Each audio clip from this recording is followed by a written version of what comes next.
Hello and welcome to Scran, the podcast passionate about the Scottish food and drink scene. I'm your host, Rosalind, and on this special partner episode, we are talking about all things Angus. A region often associated with smoked fish and soft fruit, I found both when I went there for a visit, but also a lot more besides.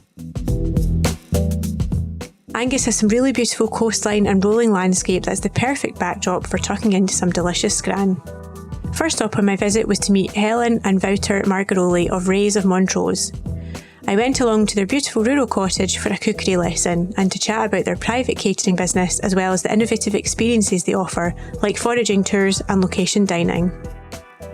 There's something that really doesn't click here, that we're eating Scottish food in Holland and eating Dutch food in Scotland. Like, if you want to see a change, you should be the change.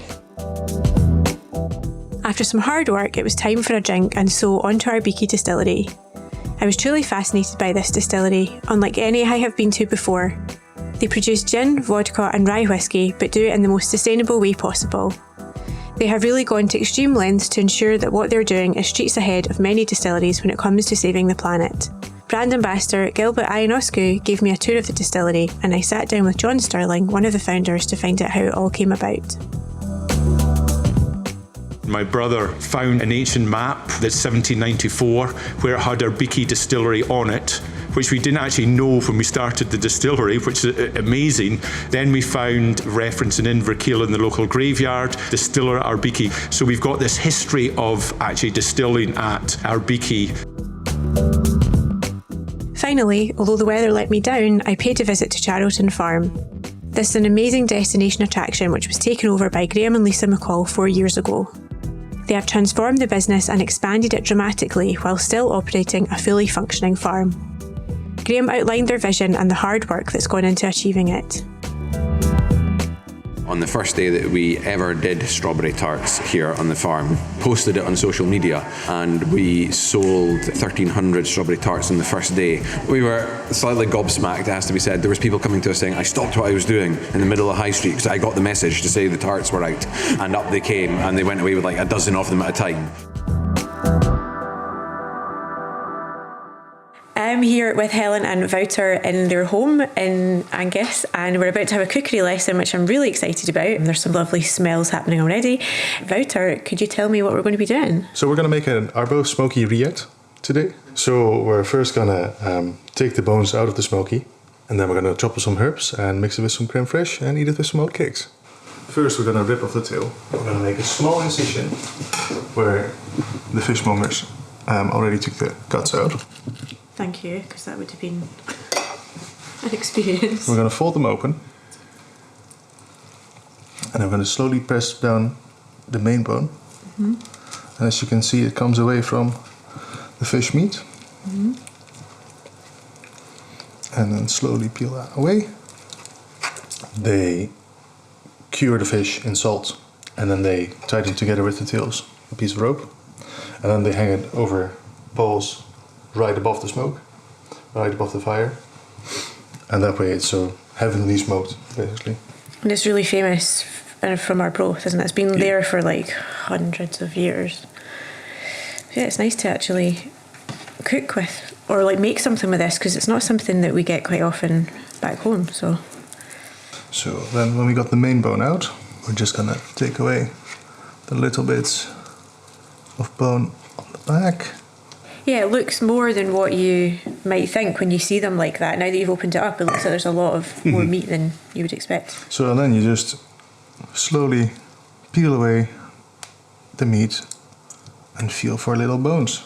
Okay, thank you. So it's kind of, because it's cured, you can eat it right away. Yeah, and it's fully cooked as well. Oh, okay. So it's a hot smoked haddock.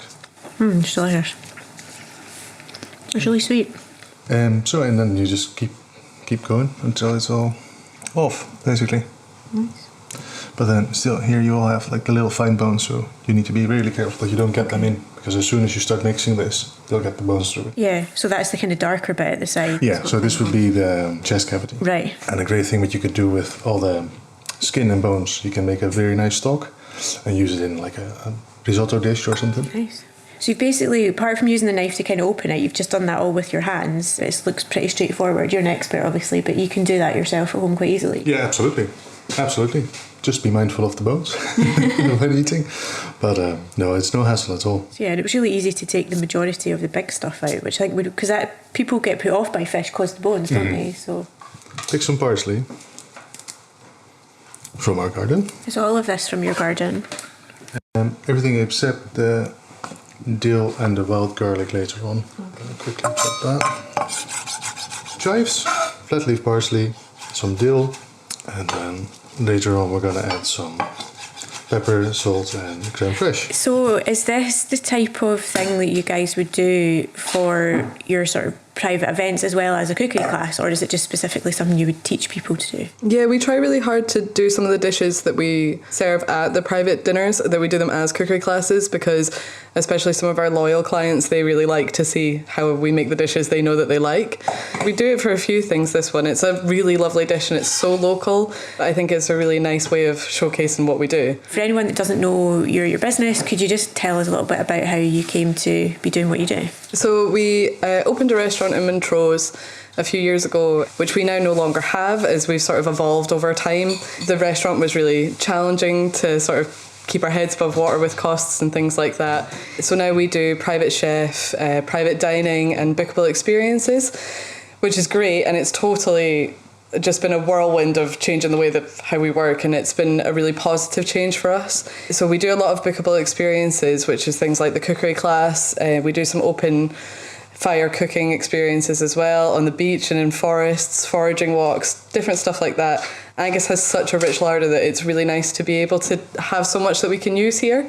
And do you find, I mean, people are looking more for these types of experiences. You know, people are obviously still going out to eat, but then a little bit extra with the foraging walks and things. Do you find people are quite surprised by how much comes from Angus? Definitely.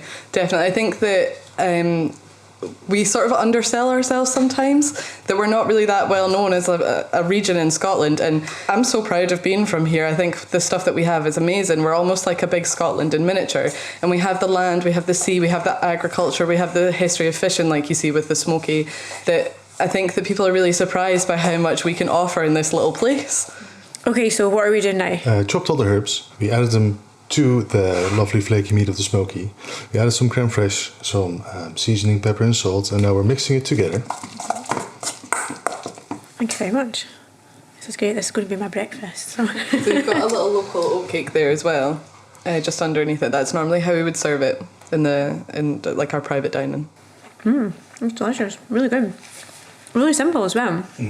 So you have the salty smokiness of the fish, which goes great with fresh herbs, and then a little bit of sourness from the creme fraiche. And normally at the private caterings you would add some sliced green apple with it, so it basically touches all corners. Delicious, really good, and very easy, which is good. And they're quite reasonably priced, are both smokies. For the two of them, we bought them from the Fish House in Arbroath. They're a great supporter of local produce, and I think for the two of them it was £8.40.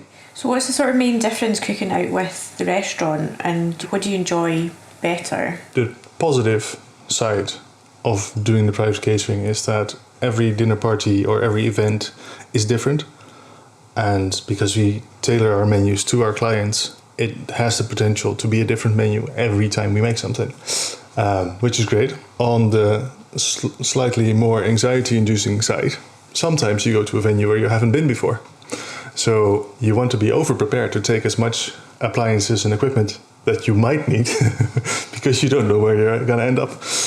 But it's definitely a lot of fun. And for a chef, there's so much more passion going into it because you're not doing the same menu repetitive like every week behind each other. Even if you would change with the seasons, it's still like a season takes 3 months.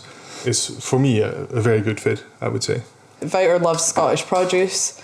There's a little anecdote I often say, which is we went out for this amazing meal in a restaurant called John Dory. It's a fish restaurant in Amsterdam. And we asked where they had caught one of the, I can't remember what fish it was, but it was the haddock or something. And they said, oh, there's this tiny fishing town in Scotland called Arbroath. And I'm going, why are we, like, we're in Amsterdam, why are we having food from Arbroath? And then we came back on holiday to visit my family in Scotland. and we went out for dinner to a restaurant, and when they put the plate down, they said to Wouter, oh, these vegetables were grown in Holland. And we were going, there's something that really doesn't click here, that we're eating Scottish food in Holland and eating Dutch food in Scotland. And if you want to see a change, you should be the change.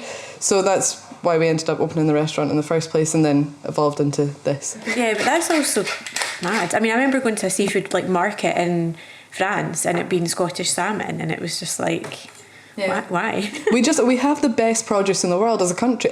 I firmly believe that. It's incredible. It's so fresh, and we have such a wide variety of stuff. Take care of the land and it'll take care of you, kind of thing. So we've talked about different products from here. I think one that people would recognise that you can see a lot of places is Aberdeen Angus. Yeah, I think that's a really famous one from around here originally. I mean, we've obviously got our PGI status food, which is the Arbro Smoky, which we're all incredibly proud of, this wee smoked fish going all across the world. We have so many different things here, like those tatties are so creamy and lovely and fluffy. They're just from along here. We have so many foraged ingredients, we have great mushrooms, we have fabulous agriculture in general, and we also have a really, really great distilling culture and some fabulous spirits that are from here. And that just adds to the up-and-coming sort of food tourism. I mean, I think in the last couple of years, Visit Scotland have said quite a large percentage of people are coming to Scotland for some kind of food or drink experience. The amount of spending that's gone up on food tourism in our area is incredible, and much deserved. And I think that people are really looking for things that are authentic and that they can really get their hands, dirty with and really take part in. And it's such an interesting way of learning about the history and the culture of a place, because our food is so intrinsic to us. It's something we do every day that, sometimes you don't even think about it, but it's such a huge part of our history and who we are as a region. So yeah, you've mentioned that you offer foraging as well, so can you tell us a bit about that? So we do a foraging walk where we go with a foraging expert. Wout's a great chef, but I wouldn't always trust him with that.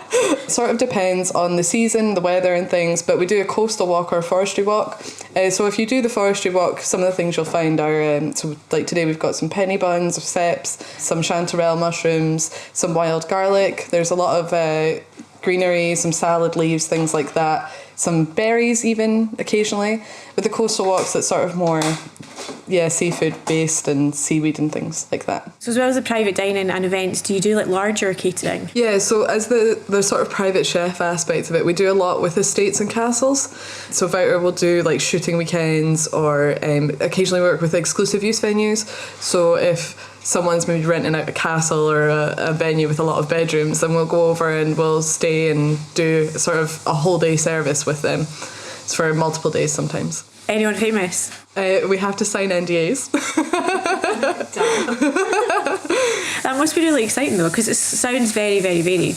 Yes, everything you're doing. Yeah, it is, and I think that's probably one of our favourite things about it, is you're just so free to do. I think the biggest thing a chef wants is to cook what they want to cook. And this gives Wouter that opportunity to just cook exactly what he wants and what our clients want, so everyone's happy. I am just a huge supporter of our local producers and the things that they can do. So I sit on our regional food group steering group, and I'm also a director of our local tourism cooperative. And what kind of things does that entail? Is it just sort of food tourism, a bit more awareness of what's going on around the area in terms of food? We promote and grow our local food and drink industry. So we represent our members who are made up of producers and hospitality venues, tourism venues, all sorts of different things. And we deliver larger scale projects in order to do that. What do you have coming up for the rest of the year 2025? So we're launching our Lobsters at Linen experience, which is an open fire cooking experience and dinner on the beach. So you sit in the dunes and have fresh lobster, and we're really excited about that. We've got 2 bookable foraging walks coming up as well, a coastal and a forestry, and just lots of weddings and lovely private dinings that we're so excited to do. It's been a pleasure being with you guys today. Thank you so much for having us, and all the best for the year ahead. Thank you so much for coming to see us. It was lovely having you guys. Wouter taught me how to make gnocchi on my visit too, using local potatoes and herbs they had foraged themselves. It was such a fun experience, and the gnocchi was awesome. Producer Kelly asked Wouter how I did. Ros did fantastic. Really, really excited about the smokies, and her gnocchi is amazing. And I'm clipping that and I'm sending it to the chat. I'm blushing, and also to my friends who don't think I can make gnocchi, I'm now proved you wrong. On to my next stop, Arbikie. Here's Gilbert, who was my tour guide for the visit. It's my pleasure to welcome you to the technical part of your visit, and welcome to the east coast of Scotland. And we shall start our tour today by first and foremost disclosing why Arbikie is classed as a highland. Estate distillery is quite tricky. Geographically speaking, we are not in the highlands. Obviously, from a distillation point of view, we are. And nevertheless, taking a look at this map, we're going to observe that Scotland is divided in 5 separate distillation regions: the Highlands, Lowlands, Speyside, Campbelltown, and Islay. Well known for the distillation of the Scotch whisky. And for Arbikie to be classed as a highland is to be included in that area that starts just on the border of Glasgow and Edinburgh. Gilbert is one of the most knowledgeable tour guides and brand ambassadors I've had the pleasure of meeting. We could do a whole other episode just on what he shared with me on the tour, but for the purpose of today's episode, I'm going to just bring you some of the highlights. One of the most defining crops on our estate is the potato, which in a proportion of 85% is getting sold. However, 15 to 20% they are always getting rejected in the grading process, being classed as wonky vegetables. No one wants them. The supermarkets don't want a misshape or a misweighed potato. Therefore, they were bound to destruction. Okay, so the brothers were thinking, rather than just paying a company to dispose of this waste, we can definitely keep them back, and with the help of a distillery, we can transform them into gins and vodkas. So with this thought in mind and aiming to become one of the most sustainable distilleries in the world, our first step in order to become sustainable and green was to first and foremost convert a dairy into a distillery. So getting rid of all the cattle stock, we are starting the conversion of the old cattle barn into a distillery, and in 2015 we are starting the distillation with the first commercial potato vodka that we're going to have the chance to taste today, called Tatty Bogle, which is Scottish slang stands for scarecrow. Okay, so this vodka was distilled. Originally the recipe included 3 variations of potatoes: Mary's Piper, King Edward, and Coltra. Obviously they were wonky, and we managed to distill the first commercial potato vodka in Scotland, and this project was followed by obviously 2 whiskies. As each and every good distillery in Scotland, and especially in the Highlands, we started with a single malt, which requires a bigger period of maturation, and we continue with a very courageous project aiming to resurrect the distillation of the Scotch rye whisky after more than 200 years since it was stopped from production in Scotland. And if we know a couple of things about the international whiskies, if you want to call them as such, you know that the rye whisky doesn't have anything to do with Scotland, because it was born in 1750 in Pittsburgh, Pennsylvania, and it was distilled by the Americans using a mash bill containing rye in a proportion of 59%, 39% corn, and nevertheless the rest up to 100 malted barley. However, the Scots were so far behind US, because this type of whiskey was distilled and it was recorded back in 1880 somewhere around the Glasgow area at the distillery which was once called the Port Dundas, and the Scots were distilling rye back in those times using a mash bill pretty similar with 60% rye, 25% wheat, and 15% malted barley. So you spot the thing that in order to replace the corn, which is non-existent in Scotland, which brings the enzymes and the acidity for the rye, which is so poor in sugars and starches, the Scots were replacing with malted barley and wheat. So we were proud to become the first distillery to bring back the rye, and nevertheless behind us now there are another 3 distilleries which are distilling rye.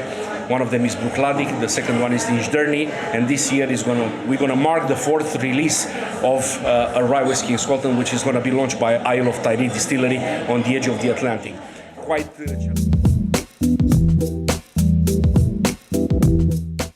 Our second step on our sustainability journey was to find another method of fertilizing the fields. Luckily, our master distiller, which is a doctor in botany, her name is Kirsty Black, Dr. Kirsty Black, also part of the 10 women distillers in Forbes chart. She was having a PhD ready when she joined our team, studying the usage of the legume family plants as nitrogen fixing plants. So from a range of plants such as the peas, the beans, the chickpeas, they are having the most extraordinary capability to capture all the unused nitrogen from the atmosphere and multiplies it in the plant's laboratory and return the favor to the ground.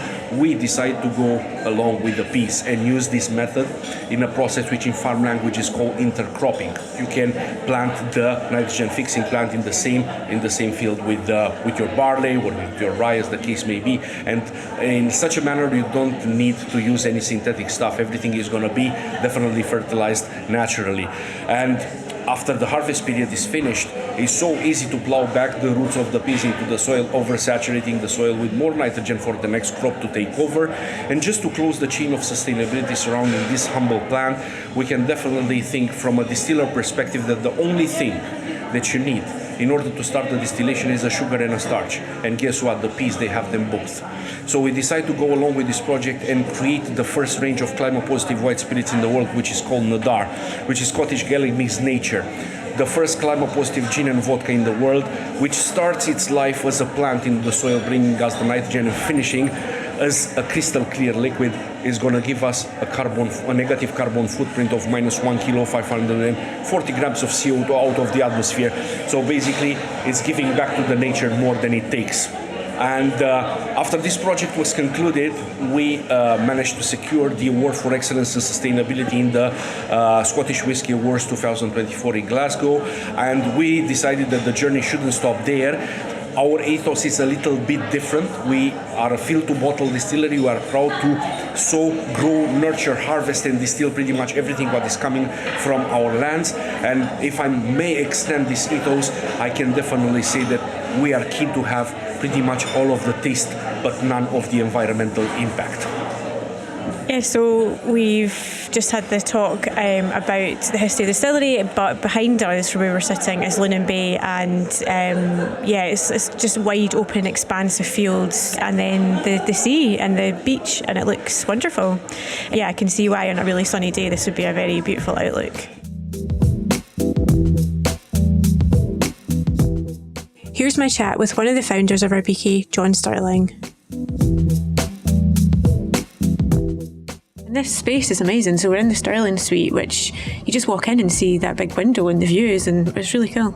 Yeah, it was probably the only thing that came out of COVID. That during COVID we built our visitor experience, and it's on 2 levels. The one below is all about field to bottle, farm table to bottle, and a lot of wood, concrete, all local joinery people. We just basically, from as close as we could get to the distillery outwards, we used people in the local area, which during COVID turned out to be a fantastic choice. And then upstairs, the Stirling suite, it's more old school whiskey. You know, we've got a cigar room. The views downstairs are fantastic. Upstairs, they're even better. And we're lucky with our location. It overlooks Lunan Bay, and it's always gorgeous, whether it's a beautiful sunny day or the North Sea is playing up and you're getting the change in colours. You know, we're lucky here. I think even amongst all the distillers that have some great places, this has got to be one of the best in Scotland. Yeah, definitely. So Arbikie, can you tell us about the name? Yeah, so Arbikie is the family farm, and when we started up our distillery, we already started the build, and then my brother found out an ancient map that's 1794 where it had Arbikie Distillery on it, which we didn't actually know when we started the distillery, which is amazing. And I thought maybe he's a good marketeer, maybe he just made it up. But we've actually got a map from 1794. Then we found reference in Inverkeil in the local graveyard. There's a distiller at Arbikie graveyard. So we've got this history of actually distilling at Arbikie Jacobite time. So there's probably a few illicit stills, so there's not that many records. And obviously there's a large gap between then and now, but it gives us that bit of history and that bit of farm history. So that's been fantastic. We've searched where the name comes from, and the name more than likely is Viking. So there's a lot of Viking raiders coming down here, and that was the name given to the farm. So that's where Arbikie comes from. That's amazing. So we've had a little brief tour, and we've heard a little bit about the past history of how the family came to be here, but could you just tell anyone that hasn't heard the podcast before the more modern history of your business and the farm? Yeah, definitely. I'll start. So it was 2013-14 where I came from a background, so I used to bore people to death. I was an accountant with KPMG. One of my brothers, he was in the whiskey industry, Ian, so he did a bit of background of that. And then my brother David, he was more marketing, and we basically got a bit drunk one night and decided, why don't we go back to the basics of whiskey distilling, which was farm-based, utilising waste products, and create, a really sustainable distillery. And in the cold light of day, we looked at the kind of business plan, and we had the space, we had everything to do with agriculture as the way we wanted to create our distillery, and we had all the core elements. What we were missing was a distiller, and luckily we got Kirsty Black, who's now Dr. Kirsty Black, so she was the final piece in the jigsaw. And this was 2013-14. We built the distillery within a year, produced in 2015, and as they say, the rest is history, or hopefully we've got a lot of history to come. Yeah, and it's amazing. The fact that it was a cow shed as well, just walking through it, and you can still see that's what it was. It's really cool to see. Yeah, I would say it's what's paid dividends. In 2013-14, we had our vision, which has actually not really changed. It was about reducing waste, being kinder to the environment, being more sustainable, where sustainability barely existed in 2013. Now it's to the forefront of so many businesses being kinder to the planet. And one of the other aspects of that, so it was utilising existing sheds, how even then we reduced our waste down to a minimum. And actually, when I look back and we were going through this process, we look back to what my dad had farmed in the 1960s, and they were far better at looking after the fields and the planet than we were in modern agriculture. And so we've heard a little bit about the sustainability and different processes, but could you give us a sort of overview of your sustainability plan? Yeah, I would say the first and the most important is a simple ethos. So our ethos from the very start has been, how can we be kinder to the environment? How can we do things in a better way? How can we reduce waste? And what does that involve? So we try and get that culture to go throughout everyone in the company, and therefore we're constantly looking at how we can actually do things better. And that is the number one aspect, I think, that everyone can look at, because there are commercial pressures and realities, and people say, well, I can't afford to do this. And in many aspects that may well be true, but there's small things you can do. You don't have to use plastics. You can recycle more. You can look at how you can reduce any kind of waste and reuse and repurpose.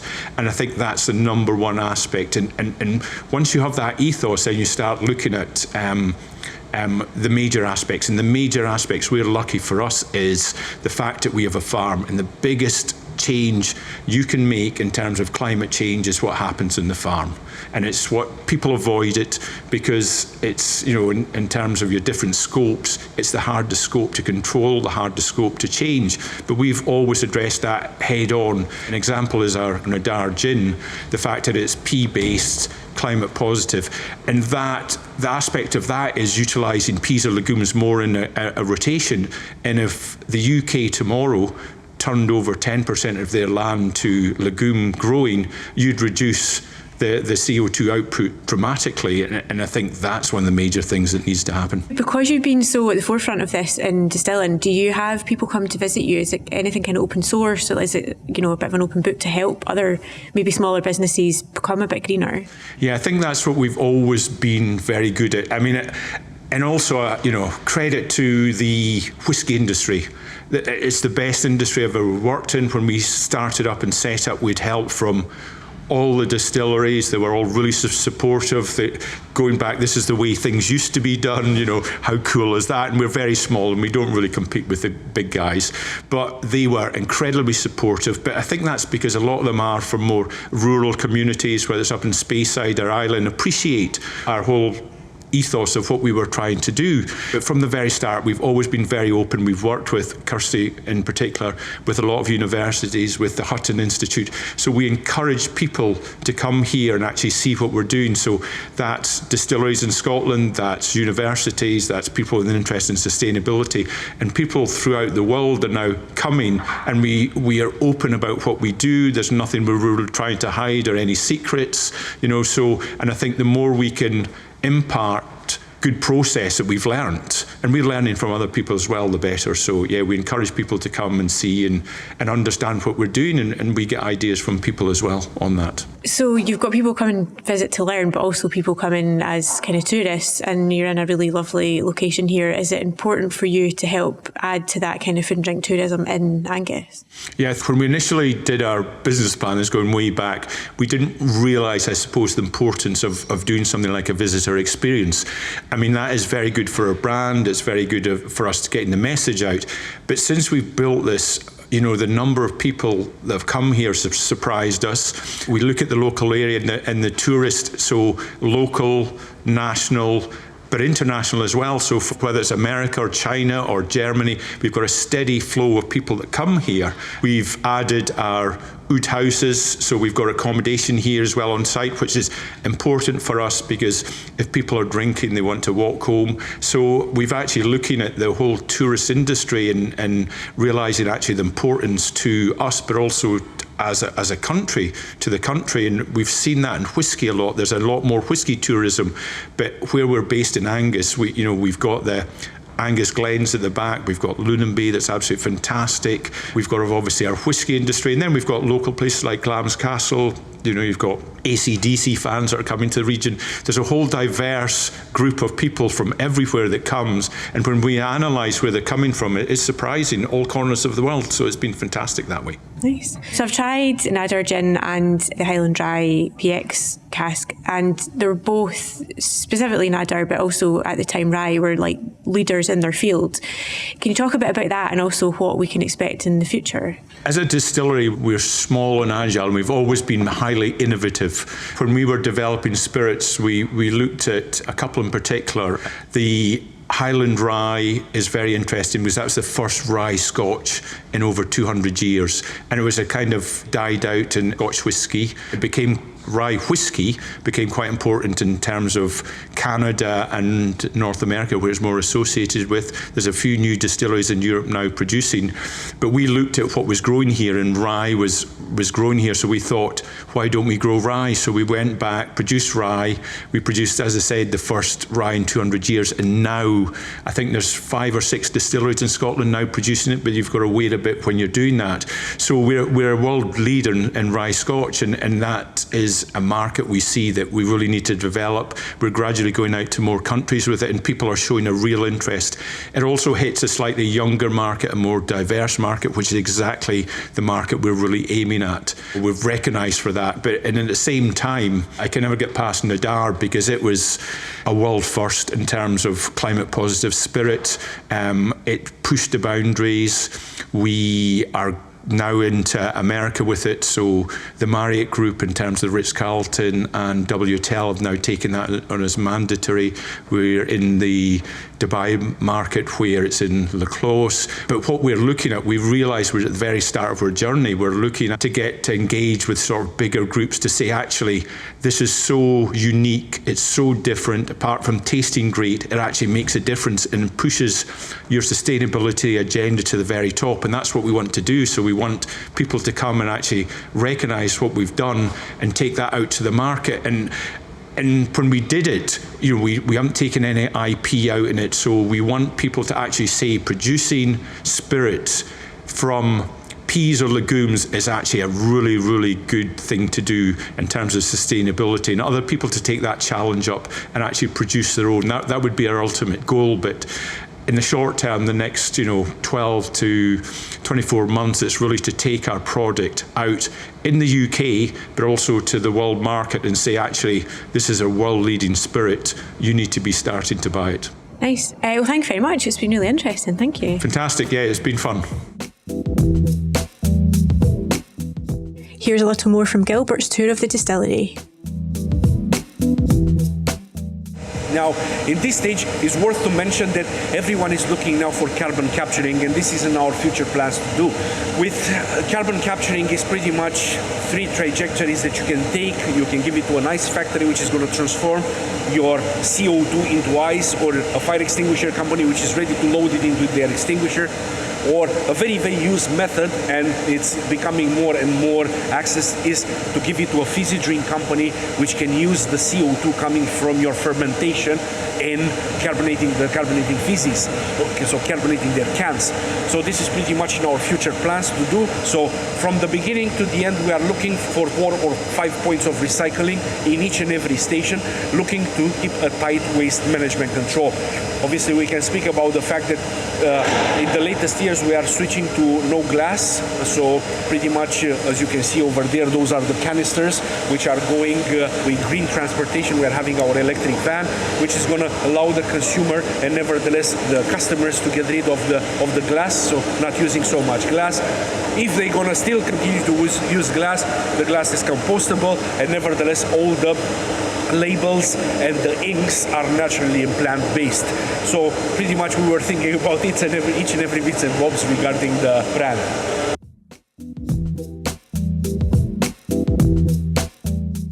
I was really very impressed by the lengths Arbikie are going to be as sustainable as possible. It will be interesting to see how many other distilleries follow suit. The next calling point in my visit was the fascinating and fun Charlton Farm, where I sat down with owner Graham McCall. We're here now in what was an old stable block, sitting at a table in where horses would have once been kept, is that right? Yes, indeed. It's really, really lovely, next to a lovely roaring fire. We were going to record outside, but it's a bit too windy. So for anyone that's never been here before, could you just take us back and tell us how the business kind of came about? Charlton Farm has been here in many guises since 1840, and then for the last 75 years before we took over, it had been in the McQuiston family. They wanted to retire, and myself and my wife stupidly came down to have a look at it. We then got quickly called into COVID. It took us a year to get funding sorted for that, and then on March 2021 we took over the farm. And so you're a sort of multi-functional venue. So we're here now in the cafe, which was those stables. Can you tell us about other things that you do and what people can expect? The farm is quite diverse. So we are a working farm. We're a diverse fruit farm. So it's a pick your own fruit farm mainly here. So we do everything from strawberries, raspberries, apples, pears, cherries, plums, Christmas trees, pumpkins, and pretty much everything in between that is soft and top fruit. We also have the restaurant. So we have a 200-seater restaurant. Play Park has a takeaway pod in it. We've got holiday accommodation on the farm. We've got a farm and gift shop, and we've got a wedding venue as well on the farm. So as well as farming? As well as farming, yes. So a lot going on. And so did you come from a farming background? We did not, no. We've had to learn how to farm. So we were able to do some of the other things, but the last 4 years has been a challenge. Previous owners were great. They came down and help us, and we've got a sort of bank of agronomists that come and help us as well as just sort of research all the time. And my eldest son, who turns 20 today, actually, he is our full-time farmer, along with Callum, who is also turning 20 very soon, and he full-time farms here as well. Wow. So was a lot of this already established before you took over, or did you establish a lot? There were bits of it that were here, but not necessarily how they are now. So the farm was really only open 6 months a year under the previous owners, but that didn't seem right to us, especially for job security for all of our staff. We employ 36 members of staff every week, which goes up to 65 in the sort of peak seasons, and we wanted to make sure that we were good employers with that. So we took the decision to open 12 months of the year, and we changed a lot. We've changed the food, we've changed the menus, we've included holiday accommodation, which wasn't here, and we've put in our events venue as well. So I'm sitting here and I can see your upcoming events, and you were saying earlier when we were talking that it's a destination. So can you talk a bit about that as well? Yeah, so our destination, we have a lot of visitors come here every year. We don't know the exact number. We did count them one year, and it was somewhere between 200 and 250,000 people that came to the farm, which is a lot of people. They mainly happen in our peak season, so summer, October and Easter. That's when we get our big, and Christmas. We get our sort of big spikes of people here at the farm. But we are always putting events on. So this weekend we've got our birthday weekend, and we've got dinosaurs coming, we've got a barbecue on, we've got smoked meats on, and it's always just trying to think of different fresh ways to make sure that people come all year. So we'll do steak nights in here, we'll always do events like Valentine's evening, we'll do tapas evenings, and we'll do tapas and Prosecco, or we'll do platters and Prosecco. So it's always making sure that there's things happening all the time on the farm to make sure that we're drawing people here all the time, and then we're now just expanding our farm tours on the farm as well. That will include our animals, our pigs, our goats, our Highland cows, tours of the fruit that's growing at the time, as well as doing other bits and pieces with tours, and we do things with school children as well. We have about 19 to 20 schools come and visit us every year also. And so what would you say has been the biggest learning curve in the last 4 years? I mean, for us it's farming. So we didn't know how to farm.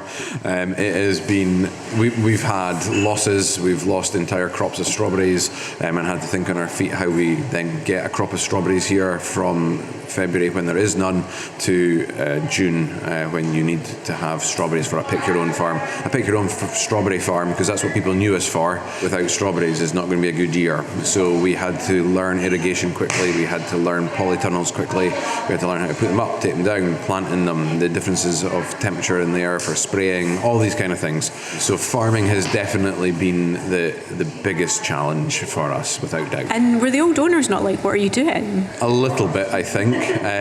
We get on exceptionally well with them. We got on well with them from the very first time that we viewed here, because things were in COVID. But even before we bought the farm, my son was coming down. He had one day out of school that he was coming down to learn farming. We would come down every Saturday and Sunday how to learn it as well. So for that year, whilst we were getting funding in place in a new world, if you like, because it was a COVID world and banks didn't want to lend to hospitality businesses, they didn't want to lend to farming, and we were trying to buy business that was both. It was interesting.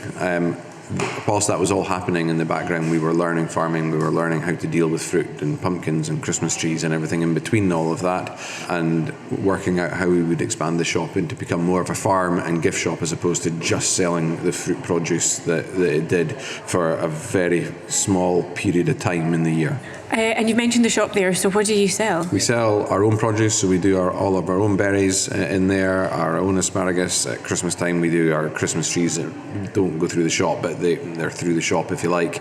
And then anything that we don't grow ourselves, we then try and do as local as possible. We've come to realise that local is Scotland, actually, and with some of the gifts, local is actually UK. But with our produce, we try and keep as much of it to local as possible. Our fresh produce we will get from local farmers around about if we don't grow it ourselves. So all of our potatoes, leeks, all of those kind of things will come locally. We try and stay as seasonal as possible. You'll get asparagus here between April and June because we grow it. That is the season. We have our own honey on site, which we're hoping to get into the shop this year. We were growing the colonies for pollination last year, so hopefully the top boxes will go on and we'll get honeycomb in the shop this year as well. So we use honey from Murray and also from Cove in Aberdeen at the moment. It's amazing the array of fruit and produce in Angus. Yeah, Angus has got a lot to offer. So there's obviously lots of soft fruit. There's lots of arable happens here as well. There's so many producers. We are just going through our licensing process at the moment for the shop, and we will then be able to have our local gins in. We'll have local spirits in. So we'll use the Jim Bothy, we'll use Arbikie, we'll use Angus Alchemy.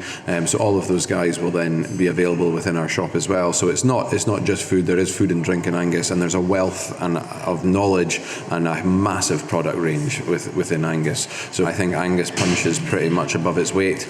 We'll be able to stock as much of that as possible in the shop going forward, especially as we expand the size of that.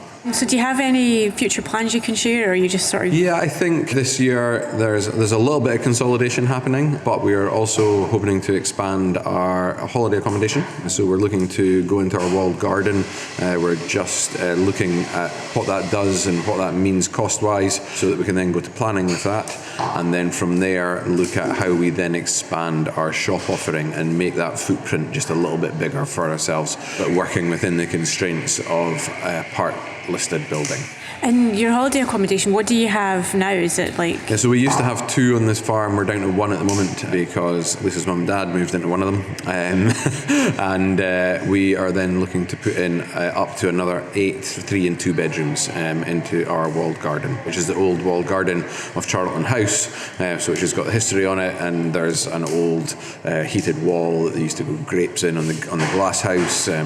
So there's lots of history within the area that we're going to be doing that on, which is just another one of these things that is an extra draw to people, because people love the history of the farm, and if it's got a story and you tell the story well, then there's no questioning, it adds to your destination without any shadow of a doubt. Yeah, because you were saying there was an old hospital on site. Yeah, because where we're sitting right now is the stable block of Charlton House, when Charlton House then became the hospital the day before the NHS was formed, and then from there it became the refugee centre as well after the hospital closed, and then it was bought over and then burnt down, and now there's nothing there other than a big open space. But the history behind Charlton House and the ice houses that are still there in the forests is huge. It's fascinating. You're saying like if there's a story in history that helps become a destination, does that alleviate some of the challenges of getting yourself out there? Yeah, I think again we were quite lucky when we took over. We took over the current social media that was there.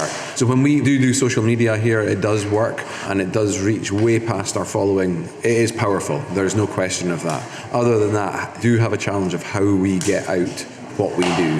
We're part of Scottish agri-tourism, which helps as well, because then you're straight into Visit Scotland, and then we're also with our farm tours this year, we're going up to the networking event up in the P&J Arena for the travel trade, so that because we're now travel trade ready here, it's because we sit in a perfect place for it, because we're halfway between Dundee, we're halfway between Aberdeen. They've all got up and coming cruise ships coming in all the time, so because of that 45-minute journey from both, we sit in a really good place for that, and actually what our tour offering is perfect, because they all are looking for that authentic farm country experience, and that's what we think we're able to give here. And I hear you're famous for one product in particular. We are here on the farm. We do strawberry tarts here on the farm, and we don't just do strawberry tarts, we do a lot of them. We probably do between 45 and 60,000. I don't know, I'd have to have the exact number off of our system, but it's round about that number every year, and that is in the restaurant to also in our shop that people come and take away.